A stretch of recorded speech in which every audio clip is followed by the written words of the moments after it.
Hi, I'm Sarah Ellis. And I'm Helen Tupper. And this is the Squiggly Careers podcast. Each week we talk about a different topic to do with work and practical ideas and actions to help you develop in your career and be successful in this increasingly squiggly world of work that we all find ourselves in.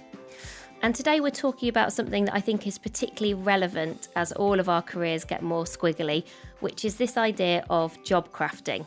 So we're going to explore what it is, why it's helpful, and as you'd probably expect from us, 5 ideas for actions that you can take to craft your job today. And so let's start by kind of really thinking about what is job crafting? And really simply, it's about redesigning your role in some way. And that redesign can be very small, really kind of tiny tweaks or kind of incremental changes, or it can be really significant redesign where you're perhaps really reevaluating the role you're doing today and kind of how that might change. And there's a lovely quote actually from a Harvard Business Review article that we will link to as part of the resources that says, make sure you are shaping your job, not letting your job shape you. And I think that's probably really good impetus to kind of start today's conversation, really thinking about that is we often talk about within our squiggly careers that we often have a bit of there's kind of the difference is, are we sort of drawing our own squiggle? How in control of our own careers do we feel? Or does it feel a bit more like someone's kind of drawing them for us or kind of telling us where we should go? And I think this is one of the ways that you can really get more control, more motivation, more engagement in the work that you're doing. I actually think that quote is actually a really nice prompt for reflection. Make sure you are shaping your job, not letting your job shape you. If I look back on my career, there are definitely roles I've had and in organisations that I've been in where I've shaped those roles. Where the role that I did after, a year in the job looked very different to day one on the job, largely through all the development that I'd done to the role and how much crafting I'd done. But then there have also been times when I think I changed a lot in that role. And I don't necessarily think that's all for the better. I sort of adapted to fit in. I adapted to achieve in the way that other people were achieving. And if I think about a year of doing that, where I let a job shape me, I've definitely been a lot happier on the times when I shaped the job around what I was passionate about and what I was good at, and more unhappy when I've shaped the job to fit in with everybody else or maybe what I thought was expected. And in a couple of weeks' time, we'll be sharing an episode where I interview Bill Burnett and Dave Evans. They've written a book called Designing Your Work Life. Some of you might have read their previous book, which is called Designing Your Life. And in their new book, there is a specific chapter that I've read as part of my kind of research before interviewing them, which is called Don't Resign, Redesign. It's lovely. It's a lovely chapter title. It's a really good, they have got away with words, I think it's fair to say. And they are both very practical in their ideas, their actions and their advice. So we actually don't really talk about that loads in the podcast. We'll talk about lots of kind of other ideas that they've got in the book. But what's interesting about that chapter is I think it goes beyond what we're going to talk about today. So we're really going to talk about crafting the job that you're currently in. What they actually also talk about is things like internal career change, sideways moves, exploring different kind of projects within your organisation. So if you're thinking this topic is really relevant to you right now and perhaps it's about going even further than job crafting, but still thinking about opportunities in your current organisation, that might just be a particularly relevant resource that's worth reading. So what we wanted to do is just talk a little bit about why job crafting is beneficial, and not just for you if you're thinking about what's the point in me spending time job crafting and thinking about this or listening to the rest of the podcast, but also maybe you're a manager or you have a role over someone else's career, why it's also beneficial for you to support the act of job crafting. So if we start with you as an individual looking to craft or design or redesign your job, why is it good for you? The first thing is it is a really good thing to do if you are feeling stuck. Maybe you are in work at the moment and work is maybe feeling a little bit flat, and actually maybe there aren't a lot of opportunities. Just practically right now, a lot of organisations are having to review their plans, some of the things that they might have had in the pipeline, maybe even promotions they might have to pause. And so if that's leaving you feeling stuck, one of the things that it remains in your control is your ability to craft your job and to play to your strengths, to play to the things that you're interested in, to increase your impact. And that control and ownership can feel like like it can give us a bit of autonomy back. So that's another reason why you'd want to do it. That autonomy is part of motivation. If you ever look at Daniel Pink's work, he talks about the importance of autonomy in our motivation. And the third reason is that job crafting is proven, if you look at the research, it's proven to increase engagement. So kind of you're more involved in your job. It's proven to increase performance, probably because you want to craft a job around the things that you're good at. And the third thing is it's shown to improve well-being. So there's lots of great reasons that this is something that's worth your time to invest in for you and your career. But if you also have a role where you have an influence over somebody else's career, this is a great thing for you to support. The first is job crafting can apply to everybody. It's not like we often talk in Amazing If about wanting to make sure that career development isn't in the hands of the fortunate few. And job redesign and job crafting is something that everybody can do. And it's something that you can support people so that they can, personalise their career and use their strengths to the best of their abilities. So it's got kind of universal application, job crafting. The second thing is it's actually quite cost effective. So it doesn't require you to necessarily increase someone's pay or find a promotion or find money for learning. It's not about that. It's really about looking at all of the existing opportunities that someone might be able to reshape their job into. So it's relatively cost effective versus some other things that you might be looking at to support people with their career development.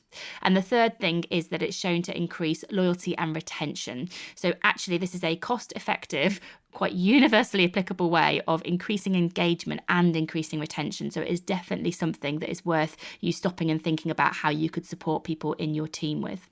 And before we dive into our 5 ideas for action, we're just going to talk about 3 elements of job crafting. So almost 3 approaches that you can take when you start to think about how you can craft your role. And the first one is around the tasks that you do, so what you do in your role. And I suspect this is where most of us would go first when we think about job crafting, and really asking ourselves the kind of question, does it feel like my time is well spent in my role today? Am I spending my time working on the right projects, the right tasks? When I get to the end of the week, does that feel like, I'm using my strengths, I'm kind of doing what I'm good at? And so there are a few things that you can start to do when you start to think about tasks. So the first thing that you can do is think about what you already spend your time on and identify, are there some tasks that you'd like to spend more time on and some things that you'd like to spend less time on? So that's almost starting with where you already are today. The second thing you can do is think about, are there new things that you don't get the opportunity to do that you would like to add into your role?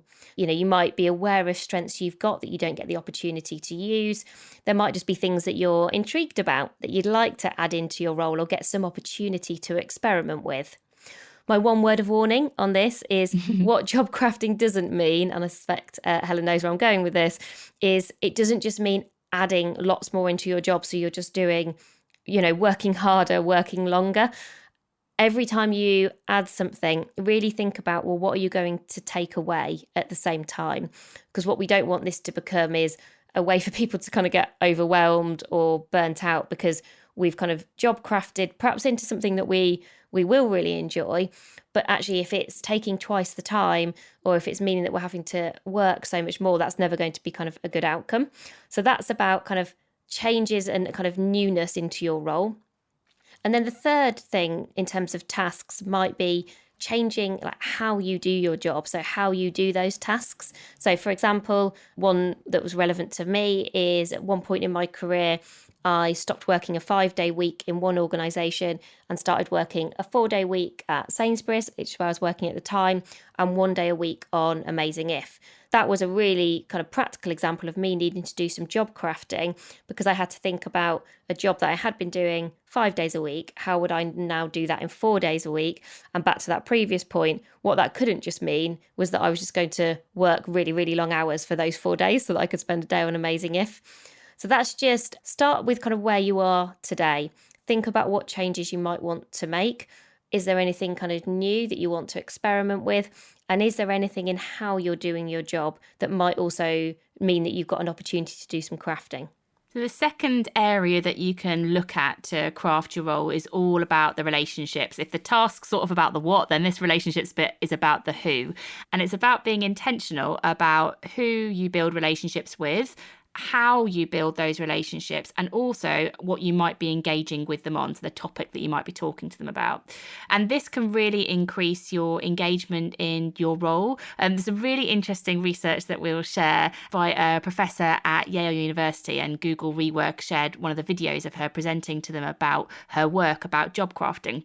And she talks about cleaners in a hospital environment. And they looked at cleaners' job satisfaction with their role and what made the biggest difference. And one of the things that made the biggest difference with people's engagement in their cleaning role in the hospital was the extent to which they got to talk to patients. So they went beyond their job. Like, their job role was not to go and talk to patients, but it was the people that had a relationship with patients. It talked about some people like wheeled the patients out to their cars sometimes because they spotted that that was something that they could support people with. There was an example of someone who regularly moved the pictures around in some people's hospital rooms because they thought it would support them with their attention and that it might help them to remember. And obviously that's well beyond their job, but it was the relationships they were building with people outside of their kind of core job that helped them to be more engaged and that increased their satisfaction. So the point here is to really think, I think you've got to start with, well, what are the relationships that I've got today? And then think about, who else could I build a relationship with that might help me in developing my career in the direction that I want it to go into? And what might I build that relationship based on? Maybe there's a shared passion or a shared interest, a shared point of connection, for example, or a different way that you could help them. And maybe now you're working virtually, there might be a different way that you could build that relationship than you did before. Maybe, for example, you could have short 30-minute mentoring sessions with them, whereas before it might have been a longer coffee in the office. So just think really intentionally about, which relationships could I build that might help me with my career development and progression, for example, and how might I build those in a different and interesting way? And then what is the point of connection for me? It's about being really intentional about redesigning your role around the relationships that you've got within them. And then the third way to think about job crafting is around meaning. So if tasks are the what, if relationships are the who, meaning is about the why. And sometimes we do need to redefine our relationship with our role, or perhaps we need to redefine our relationship with parts of our role. And you reevaluate kind of why something matters to you, and it helps to ascribe meaning to what you're spending your time doing. And actually, I was thinking about this for myself, and I think probably one of my most successful examples of job crafting was not about changing the what or the who, but it was about changing the why. And I had gone into a role where the role had much more of a kind of a reporting and a governance requirement and responsibility than I had anticipated. And it's not my forte, and it's not necessarily something that I particularly enjoyed, but it was a big part of that role, at least for a kind of certain period of time. And I could have almost said, okay, well, I don't enjoy this. I want to leave. I want to kind of do something different. But actually what I did was redefine my relationship with that part of my role to really think about, okay, well, why am I doing this? What's the purpose of this? How can I find meaning in doing those kind of parts of my role? And actually the connection that I made was, okay, well, what I bring to reporting and governance is a sense of innovation, of ideas, and of creativity. Now, that might not always be what you'd associate with reporting and governance, but that was me bringing myself to those tasks that I had to do. So it was almost me connecting my why with the what to actually redefine my relationship with those parts of my role. That's probably something more about your mindset. I think probably with the what and the who, you can see that, you can observe those changes kind of in real life, for want of a better phrase.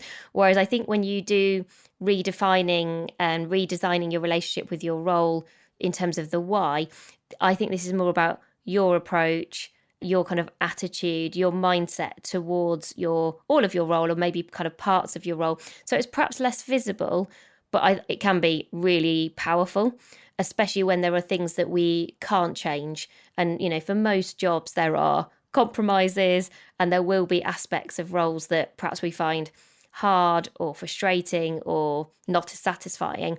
And at least I think trying to think about, okay, well, can I redefine my relationship with those parts of a role and approach them in a kind of new or different way, I think can be a really helpful way to kind of rediscover our motivation for things.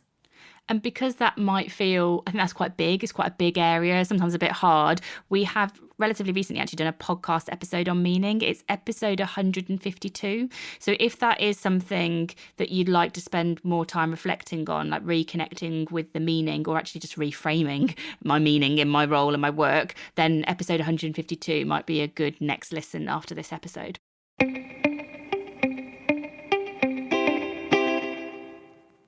So action number 1 is about redesigning your role around your strengths and your values. We're never redesigning our role for redesign's sake. It's not something that we all have to do or that we all must do or should do.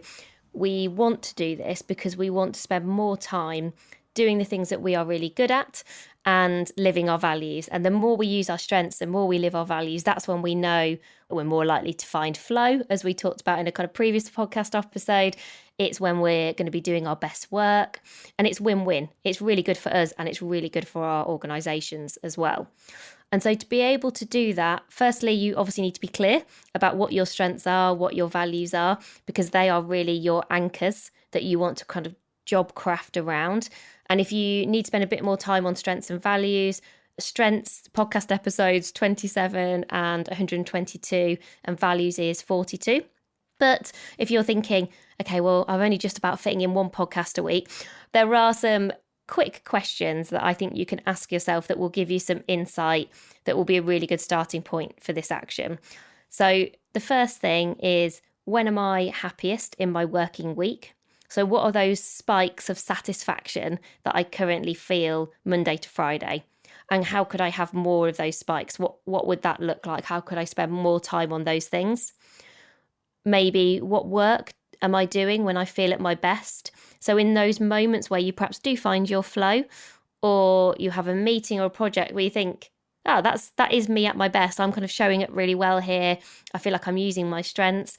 What kind of tasks are those things involving? Back to our point around tasks. And maybe as a kind of final question, what conversations give you the most energy and why? So are they conversations with lots of people? Are they conversations with one person? Are they exploratory conversations? Are they conversations where you feel like you're making loads of really great progress and committing to lots of action? Almost like, what's the nature of those conversations? And all of those questions just give you really good clues, really good starting points for strengths and values. And then I think you can do the so what. So when you kind of start to get those insights, you then need to do the so what. So what does that mean in terms of, if I feel like there is an opportunity to do some level of redesign in my role today, what are those tiny tweaks? What are the bigger kind of incremental changes?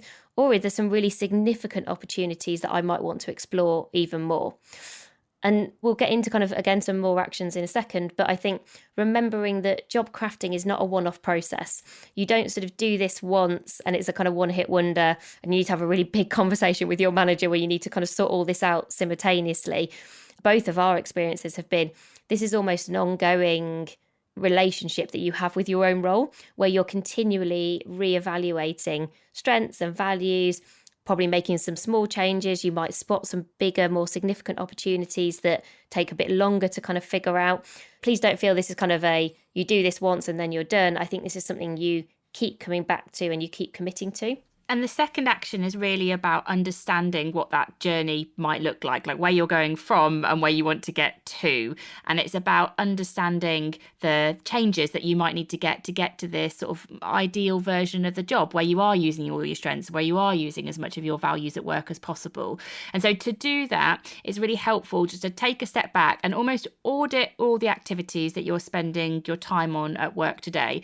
I would suggest drawing a line on a piece of paper and at the top of it having I spend the most time on these things, and at the bottom, I spend the least time on these things. And then just write it down, without any emotion of, and I hate this and I love this or anything like that. Just write down, what am I spending the most time on and the least time, so that you can kind of visualize all of the activities and where you're spending your time.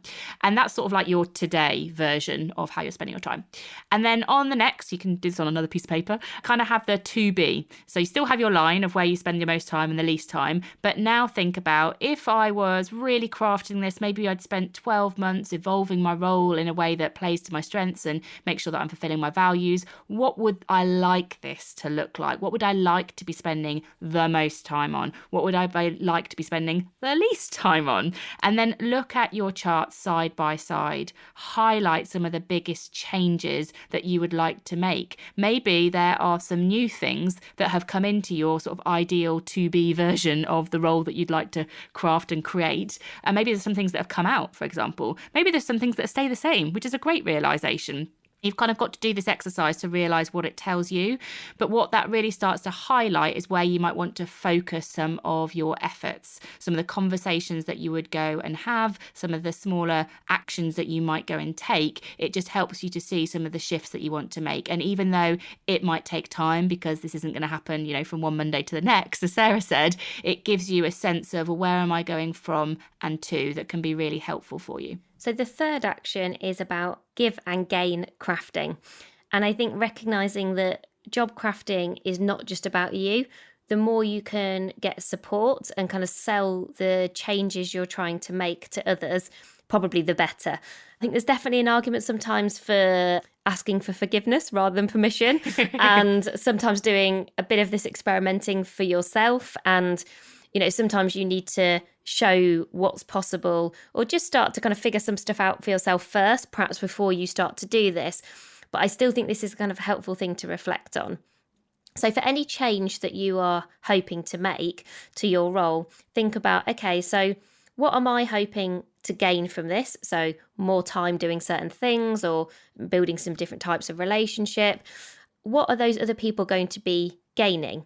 And so you're actually kind of looking at it both from your perspective, but also from this perspective of your manager, from the team that you work in. What impact is this going to have on the team of people that you work with? What impact is it going to have on your organisation? And so often, sometimes I think when we do this, we get very focused on ourselves, because obviously it is all about us and our role.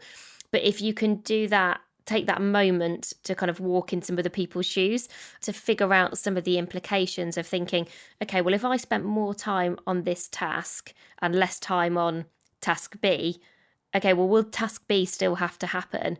And where would that happen? Or is it something that we could stop? Perhaps you have stopped it for a couple of weeks just to see if anyone cares, if anyone notices. And then you kind of go, okay, well, perhaps this is something that we could take out of our team. That whole, oh, we've always been doing it, so we just keep going. And sometimes it does take someone to kind of be a bit brave and just think, well, I'm just going to take a week off that. Oh, and then actually suddenly that's when you realise everyone does read that weekly presentation that you send out. Or you realise, actually, and this is me talking from live experience, you realise that no one reads it. Or perhaps they did, but perhaps you need to think about, sharing that in a different way. It can start with you, and it can start as a bit more of a kind of solo task and activity, but also include other people as part of this process. Don't feel like you kind of have to do all of the solving yourself, and don't forget to do that sell bit at the right moment, at the right time. Think about that give and gain beforehand, and I think that will really help you. And our fourth idea for action is also about involving other people, and it's the idea of crafting collectively. So if you can have a team conversation, or maybe it's like a project team, or maybe it might be your actual team that you work in at work on a day-to-day basis, if you can have a collective discussion about some of the changes that you might like to make in your role. So I might say to Sarah, for example, oh, I'd really like to spend a bit more time doing some creative problem solving on our business. I really enjoy that. It gives me a lot of energy. It helps me feel like I'm creative in a really practical way. Sarah might say, oh, actually, that's not something that I'm particularly passionate about, but I found myself doing more and more. And some of the things that I've been working on, maybe that's something that could come over to your role. So it's the idea that if you can share in quite a positive way some of the areas you might like to evolve and develop your role in, other people might be able to support that. Maybe they've got an idea of how you could do it. Maybe they're already doing it and don't feel quite as passionate about it as you do, and they could give you that opportunity. But it's a way that you can support each other with your development, and also spot opportunities for development and in your role that you might not be able to see yourself. And then the last action, number 5, is about this idea of micro crafting. And some of the research that we've read demonstrates that actually if we just spend 12 minutes a day, so it's about an hour a week, on kind of redesigning our roles, it has a really significant impact on our motivation and kind of how we feel. So as Helen said, sometimes this idea of like redesigning our roles, even that word redesign, can feel like it's got to be something really radical. But actually, lots of the examples that you read, and when I think about how we've both done this, it's lots of kind of small changes ourselves and kind of with people around us. So we've tried to think of one example of microcrafting for task, relationship, meaning, going back to how we kind of frame job crafting at the start of our conversation, just to give you an insight into kind of what this could look like. So on task, for example, one idea we had was you could spend 10 minutes a day on self-improvement, specifically related to something you want to get better at, where you'd like it to be kind of part of your role redesign. So to make that really real, if that had been me talking about, I obviously always wanted to spend more time developing people, I could spend 10 minutes in my role thinking about, okay, could I spend 10 minutes on LinkedIn Learning? Could I spend 10 minutes watching a TED Talk? Could I spend 10 minutes reading a blog or a kind of in-depth article? And I'd probably, because I love variety, I'd probably mix it up every day. But that self-improvement is very focused at the kind of the strength or the opportunity that you've spotted as part of redesigning your role. So I guess you're trying to equip yourself to be in the best possible position in terms of your knowledge and your expertise to keep spending more time in that area. And actually, when I reflect back, I think this is probably what really helped me when I was trying to convince people I should spend more time developing people is I knew more about this area probably than anyone else around me because I was so personally passionate about it. It was what I was dedicating all of my spare time to. It was what I was really curious about. So I'd always read, watched and listened to the kind of the latest things on people development. And I could always bring that to conversations and people could spot both my passion, my strength, my expertise. And so over time, I could claw out more and more of my role to kind of do those things because I think probably over the space of about 2 or 3 years, developing people probably went from being 10% of my role to probably 40 or 50% of my role. And like I say, so that was just a very intentional process. I never knew that I was aiming for 50%, but I think actually just doing things like this 10 minutes of self-improvement a day made a really big difference to me. And then number 2 is about the relationship. So what microcrafting can you do around relationships? I would start with who do you want to develop relationships with and how could you help those people by doing a 5-minute favour? So we've stolen this from Adam Grant. He talks about the idea of being a real giver and doing 5-minute favours. And really, this is just about identifying really small ways that you could help those people. Perhaps you could share something that you've read that you think might be really relevant to that person. Perhaps you could say thank you to someone in that person's team who's done a really brilliant job. Really small 5-minute favours. It is amazing how I think every time you do these, they do genuinely take you 5 minutes, but the positive impact it has on those people is really significant. And then the last one, meaning. We were thinking for this, a good idea could be think about one thing that you're not looking forward to today. I reckon most of us have this every day. There's like one thing where you think, oh, I could live without that today. And have a practice reframing it so that it's meaningful to you. So you're kind of practicing this idea of connecting what is meaningful to you with the tasks you need to do, exactly as I kind of described. And you get the added benefit here of you're practicing reframing, which is just a really useful life skill. So Helen, you said to me you'd had a go at doing this. What's your example? I feel really bad saying this. But one thing I'm not looking forward to today that I have to do, and I've got to do it straight after this as well, is I've got to record 5 intros and outros for next week's podcast, which is not because it's not great. It's a really good set of podcasts. Next week's podcasts are all about setting yourself up for success. And we've got 5 different guests who are sharing so many different insights with us about, strengths and brand and everything for setting yourself up for success. But, it's going to take me quite a lot of effort to do all the intros and outros. So if I'm also, honest, we are notoriously bad at intros and that outros. is true. I think it's going to fair take me say. effort, and I'm probably going to have to re-record it 5 times because I just stumble over intros and outros all the time. So my reframing of that, if I focus on, that's a task and I don't really enjoy it, it feels really hard to do. But if I think about the meaning of it, actually, it's probably quite a good learning opportunity because for me to do 5 intros and outros in quite quick succession is a really good intentional way of me sort of getting better, deliberate development, which is quite nice. I can think about it that way. But also, I could get meaning if I thought about it slightly differently, that these are podcasts that I want to do justice to. If I do a bad intro, you're not going to listen to those conversations with those brilliant guests that we've brought on. So if I think about the meaning as creating the right start for you to listen to that podcast with those brilliant people, then that helps me to think, well, that gives me more meaning, giving justice to those conversations. So I'm going to think about learning, and I'm going to think about justice to those people that have spent their time sharing their wisdom with us. And that definitely gives me a lot more motivation than me thinking about how rubbish I am at doing it. Good luck with those. I have to say, I don't envy you, because neither of us are very good at those. So just in summary then, the 5 ideas for action to help you to job craft. The first one is about redesigning your role around your strengths and values. The second idea was all about reviewing your today versus to be job.